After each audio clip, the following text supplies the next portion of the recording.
రీసెంట్‌గా గుడివాడ మాజీ ఎమ్మెల్యే కొడాలి నానిని అరెస్ట్ చేయడానికి రంగం సిద్ధమవుతున్నట్లు తెలుస్తుంది. ఎందుకంటే గత 5 ఏళ్లలో ఆయన చేసింది ఏమీ లేదు. రాష్ట్రానికి గానీ, ఆ నియోజకవర్గానికి గానీ చేసింది ఏమీ లేదు. కానీ బెట్టింగ్ మాఫియాని విచ్చలవిడిగా ఆయన చెలరేగిపోయేట్లు చేశారు. అంతేకాకుండా ఎంతోమంది యువకుల ప్రాణాలను బలి తీసుకునే విధంగా ఆయన అనేక బెట్టింగ్ కార్యక్రమాలు అయితే చేపట్టినట్లు తెలుస్తుంది. అందుకే ఆయన మీద కేసు నమోదు చేస్తున్నాం అంటూ టీడీపీకి సంబంధించిన నాయకులు కానీ, అలాగే కార్యకర్తలు కానీ కేసులు పెట్టే ప్రయత్నం చేయబోతున్నట్లు తెలుస్తుంది.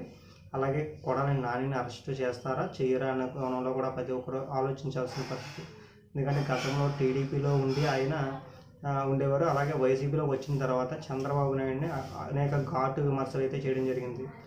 వ్యక్తిగతంగా కానీ, వాళ్ళ భార్యని తిట్టడంలో కానీ అనేక విమర్శలు చేసి చంద్రబాబు నాయుడు మీద నవ్వులు పాలు చేసే విధంగా ఆయన అనేక విమర్శలు అయితే చేశారు. అవన్నీ చూసిన తర్వాత బూతులు కూడా చాలా దారుణమైన బూతులు తిట్టడం అవన్నీ కూడా చాలామంది జనాలు ఇసుకుపోయేలా చేసే విధానం బట్టి జనాలు అక్కడ ఇప్పుడు ఎలక్షన్లో ఆయన అయితే ఓడించినప్పటికీ ఆయన మీడియా ముందుకు రావడానికి కూడా భయపడుతున్నట్లు తెలుస్తుంది.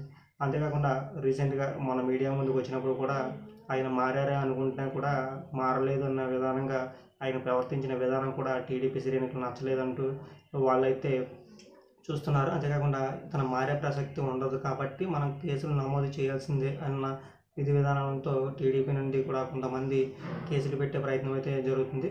అయితే కొడాలి నాని దాడి జరిగిన సీఎంగా ప్రమాణ స్వీకారం చంద్రబాబు నాయుడు చేయకముందు ఆ దాడి జరిగిన విధానం కూడా కొడాలి నాని చేయించుకున్నాడు, కావాలని ఇది కుట్ర పన్నాడు. ఇవన్నీ కూడా వ్యక్తిగతంగా టీడీపీ వాళ్ళని విమర్శించి వాళ్ళ మీద దాడులు జరిగే విధంగా క్రియేట్ చేస్తే వాళ్ళు అతను దాడి చేయడానికి వస్తారు. వాళ్ళు నెగిటివ్ అవుతారు, పార్టీకి ప్లస్ అవుతుంది, మాకు కూడా ప్లస్ అవుతుంది, మా మీద మళ్ళీ దాడులు జరగవు అన్న విధంగా కొడాలి నాని స్కెచ్ చేశారంటూ టీడీపీ శ్రేణులు అయితే చెప్తున్నారు. మరి అసలు ఏం జరుగుతుంది, అసలు కొడాలి నానిని అరెస్ట్ చేస్తారా చేయరా అన్న కోణంలో అయితే ప్రతి ఒక్కరు కూడా వెయిట్ చేయాల్సి ఉంది.